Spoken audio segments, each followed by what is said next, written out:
दोस्तों बहुत बहुत स्वागत करता हूं आप सभी का। स्वामी प्रसाद मौर्य जी की मुश्किलें कम होने का नाम नहीं ले रही हैं। स्वामी प्रसाद मौर्य जी के खिलाफ कोर्ट ने एफआईआर दर्ज करने का आदेश दिया है। इस समय की सबसे बड़ी खबर आ रही है, जहां पर स्वामी मौर्य जी के खिलाफ एक मामले में एफआईआर दर्ज करने का आदेश कोर्ट ने दिया है। एमपी एमएलए कोर्ट ने ये आदेश दिया है। ये तो आप सभी को पता ही है कि स्वामी प्रसाद मौर्य अक्सर अपने बयानों को लेकर वो चर्चा में रहते हैं। कई मौकों पर उन्होंने हिंदू, सनातन और ब्राह्मणों को लेकर बयान दिया है, टिप्पणी की है, और यही जो टिप्पणी है लोगों को रास नहीं आ रही है। पूजिए विप्र सकल गुणहीना और शूद्र न गुण गण वेद प्रवीणा। शूद्र चाहे कितना भी वेदों का ज्ञाता क्यों ना हो, शास्त्रों का ज्ञाता क्यों ना हो, शूद्र कभी पूजनीय नहीं हो सकता। ब्राह्मण हर हाल में पूजनीय है। हिंदू राष्ट्र का मतलब इस देश में मनु का विधान लगेगा।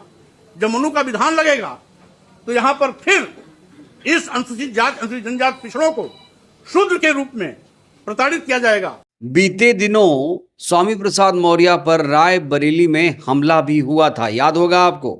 आरोपी जब गिरफ्तार हुए तो उन्होंने कहा कि वो मौर्य द्वारा ब्राह्मणों पर दिए गए बयान से खफा थे।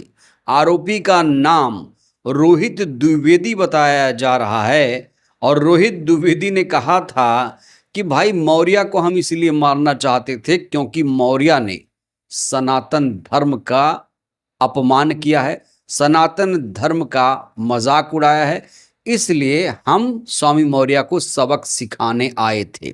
हालांकि पूरी प्लानिंग के साथ ये लोग स्वामी प्रसाद मौर्य को मारने के लिए आए थे, लेकिन वहां पर सिक्योरिटी थी, उनके समर्थक थे, इसलिए स्वामी प्रसाद मौर्य बाल बाल बच गए थे। हालांकि सुरक्षा में वो बहुत बड़ी चूक थी और यूपी की कानून व्यवस्था पर एक सवाल खड़ा हुआ था, लेकिन वो मामला भी ठंडा भी नहीं हुआ था। एक बार फिर से स्वामी प्रसाद मौर्य जी को फंसाने की एक बहुत बड़ी साजिश रची जा रही है उत्तर प्रदेश में।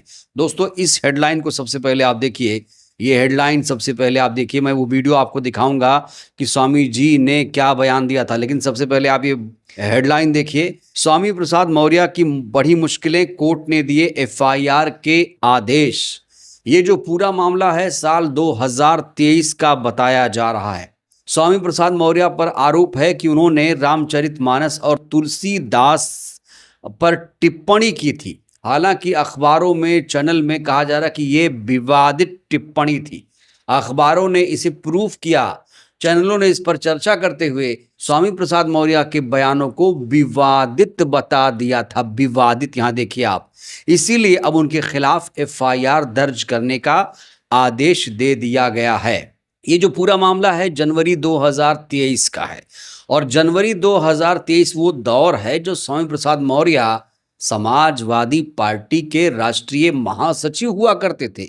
बतौर समाजवादी पार्टी नेता स्वामी प्रसाद मौर्य लगातार रामचरितमानस और तुलसीदास को लेकर अक्सर बयान देते रहते थे। उन्होंने 2023 के अपने एक इंटरव्यू में कहा था कि रामचरितमानस को तुलसीदास ने अपनी प्रसन्नता के लिए लिखा था, ये सब बकवास है, सरकार को इसे बैन कर देना चाहिए था। इसी बयान को लेकर उन पर एफआईआर दर्ज करने का आदेश हुआ है। दोस्तों हैरानी की बात तो ये है कि जो शिकायत कोर्ट में दर्ज कराई गई है वो बीजेपी के नेता द्वारा कराई गई है। बीजेपी नेता जो पेशे से वकील भी हैं, उनका नाम अशोक कुमार है। अशोक कुमार ने कोर्ट में बाकायदा इसको लेकर शिकायत की है। आपको बता दें कि ये पूरा मामला अक्टूबर 2023 में खारिज हो गया था, लेकिन अब फिर से कोर्ट ने उसी मामले में स्वामी के खिलाफ एफआईआर दर्ज करने का आदेश दिया है। अब बड़ा सवाल ये खड़ा हो रहा है कि जब एक बार मामला खारिज हो गया तो फिर उसी मामले में एफआईआर दर्ज करने का आदेश क्यों दिया गया। यहाँ पर सबसे खास बात यही है कि जो शिकायत करता है वो बीजेपी से जुड़ा हुआ है, और आप लोग जानते हैं कि यूपी में बीजेपी की सरकार है, केंद्र में बीजेपी की सरकार है, और बीजेपी की जो सियासत है हिंदुत्व की सियासत है।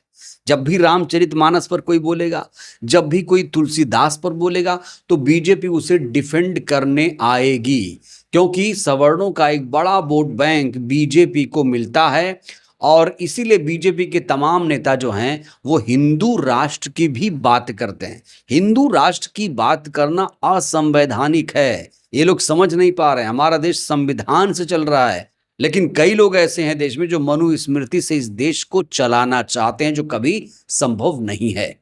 अब मैं आपको स्वामी प्रसाद मौर्य जी का साल 2023 वाला वो इंटरव्यू दिखाने जा रहा हूं, वो बयान दिखाने जा रहा हूं, जिसमें चाटुकार पत्रकार जो रूबिका लियाकत है, जो कहती है कि प्रधानमंत्री जी आप थकते क्यों नहीं हैं?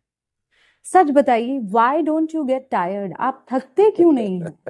आपको मजा आता है काम करने में या कोई टॉनिक? ये पापा की परी स्वामी प्रसाद मौर्य जी का इंटरव्यू ले रही थी, और इंटरव्यू लेने का तरीका आप देखिए कि किस तरीके से ये भाजपा की प्रवक्ता बनकर सवाल कर रही है। इसे ये नहीं पता है कि जो रामचरितमानस है उसकी क्या अहमियत है, वो कौन सी पुस्तक है, उसमें क्या है, इसे कुछ भी नहीं पता है। लेकिन इसे इतना पता है कि मैं बीजेपी की प्रवक्ता हूं, तो बीजेपी की प्रवक्ता के नाते इसने स्वामी प्रसाद मौर्य जी से कैसे बातचीत की है और स्वामी प्रसाद मौर्य जी ने 2023 में कहा क्या था, इस वीडियो को देखकर आपको अंदाजा लग जाएगा। देखिए आप। एक धार्मिक ग्रंथ के चौपाई को लेकर इस तरीके से राजनीति करना, लाखों करोड़ों लोगों की आस्था को ठेस पहुंचाना, क्या आप जैसे समझदार नेता को शोभा देता है? रूबिया लियाकत जी, पहले तो आप स्पष्ट जान लीजिए कि रामचरितमानस तुलसीदास जी द्वारा रचित महाकाव्य है, वो धार्मिक पुस्तक नहीं है। एक चीज, तुलसीदास जी ने बालकांड के 7वीं चौपाई में स्वयं इस बात को स्पष्ट किया है कि स्वांतः सुखाय तुलसी रघुनाथ गाथा भाषा निबंध मंजुल मातनोति। स्वांतः सुखाय तुलसी रघुनाथ गाथा। तुलसीदास जी कहते हैं मैं अपनी खुशी के लिए इस रघुनाथ गाथा को सुंदर सुमधुर अक्षरों में, भाषा में लिपिबद्ध कर रहा हूं। तो जो अपने खुशी के लिए लिखी गई हो वो धार्मिक पुस्तक कैसे है? वो आप मान वो सकते हैं महाकाव्य ना? है। करोड़ों लोग उसका पाठ करते हैं, करोड़ों लोग उसे अपने दिल में रखते हैं। आप जब उनके घरों में जाएंगे तो पूजा घरों में उसको स्थान दिया जाता है।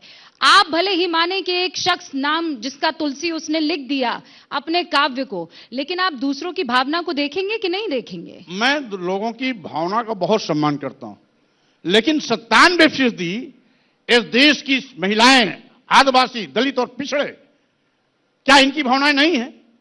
क्या इनको आप नीच कहेंगी, अधम कहेंगी, अपमानित करने की बात फिर करेंगे, आपको कह रही प्रताड़ित हूं, करने की बात करेंगे? रामचरितमानस का अखंड बहाना लेकर रामायण उनके घरों में भी होता है। स्वामी जी, रामचरितमानस का बहाना लेकर के अखंड इस देश रामायण के महिलाओं को, आदिवासियों, दलितों, पिछड़ों को अपमानित करने की छूट नहीं दी जा सकती। तो ये मीडिया की हालत है। जो मीडिया के एंकर हैं अब एक विशेष पार्टी के प्रवक्ता बन चुके हैं, वो सरकारी प्रवक्ता बन चुके हैं। वो अब एंकर, पत्रकार, रिपोर्टर नहीं रहे। उनसे उम्मीद छोड़ दीजिए कि वो आपको सच्ची खबर बताएंगे, वो कोई बढ़िया सवाल पूछेंगे, ऐसा कभी हो ही नहीं सकता। इस बीच स्वामी प्रसाद मौर्य जी की इस पूरे घटनाक्रम को लेकर एक प्रतिक्रिया सामने आई है। उन्होंने कहा है कि उत्तर प्रदेश में गुंडा राज है, कानून व्यवस्था नाम की यहाँ कोई चीज नहीं है, बदमाश सरेआम कानून की धज्जियां उड़ा रहे हैं। अगर पुलिस की मौजूदगी में उन पर हमला हो सकता है तो आम आदमी का क्या हाल होगा। योगी आदित्यनाथ के राज में गुंडे माफियाओं के हौसले बुलंद हैं। योगी सरकार गुंडागर्दी और अपराधों पर लगाम लगाने में नाकाम साबित हुई है। जिस तरीके से बयान दिया है स्वामी जी ने, वो जाहिर भी हो रहा है, क्योंकि जिन लोगों ने स्वामी प्रसाद मौर्य पर जानलेवा हमला किया था वो अभी भी सीना ताने खड़े हुए हैं। वो तो बीजेपी के लिए बैटिंग कर रहे हैं। कई लोग बीजेपी के नेता हैं जो कह रहे हैं लाओ भाई इनका नंबर दो, इनसे बात कराओ, इनको हम लीगल हेल्प करना चाहते हैं। सोशल मीडिया में ये भी सब चल रहा है। वहीं रोहित द्विवेदी नाम का हमलावर एक बड़ा बयान देते हुए कह रहा है कि स्वामी प्रसाद मौर्य सनातन का विरोध करते हैं, ब्राह्मणों को गाली देते हैं, राम जी का विरोध करते हैं, इसलिए हमने हमला किया। तो यहाँ पर धर्म का सहारा लेकर ये लोग लड़ाई लड़ रहे हैं। जो कोई सच बात बोलता है तो उसके खिलाफ भी एफआईआर दर्ज करा दी जाती है। हिंदू राष्ट्र का मतलब इस देश में मनु का विधान लगेगा। जब मनु का विधान लगेगा तो यहां पर फिर इस अनुसूचित जाति अनुसूचित जनजाति पिछड़ों को शूद्र के रूप में प्रताड़ित किया जाएगा। स्वामी प्रसाद मौर्य रामचरितमानस तुलसीदास को लेकर जब भी बात करते हैं उन पर जो सत्ताधारी पार्टी के लोग हैं अटैकिंग मूड में आ जाते हैं। तो ये मामला जब अक्टूबर 2023 में खारिज ही हो गया था तो फिर से इसे ओपन क्यों किया गया, फिर से इनके खिलाफ एफआईआर दर्ज करने के लिए क्यों आदेश दिया गया, इसको लेकर इनके तमाम समर्थक सवाल खड़े कर रहे हैं।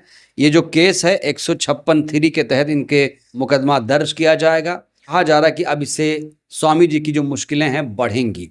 उनके खिलाफ एफआईआर दर्ज कराकर ये लोग ये साबित करना चाहते हैं कि स्वामी प्रसाद मौर्य गलत हैं। वो लोग ये भी चाहते हैं कि स्वामी प्रसाद मौर्य धर्म को टारगेट ना करें, किसी भी पुस्तक पर टारगेट ना करें, ये वो लोग चाहते हैं। तो बड़ा सवाल क्या है, स्वामी प्रसाद मौर्य अब एफआईआर से डर जाएंगे या फिर वो जिस तरीके से अटैकिंग मूड में रहते हैं, जिस तरीके से वो सवाल पूछते हैं, क्या ऐसे वो सवाल पूछते रहेंगे? ये जो एफआईआर दर्ज करने का आदेश हुआ है, क्या इसे आप सही मानते हैं? आप लोग भी अपनी प्रतिक्रिया दीजिए। बहुत बहुत धन्यवाद।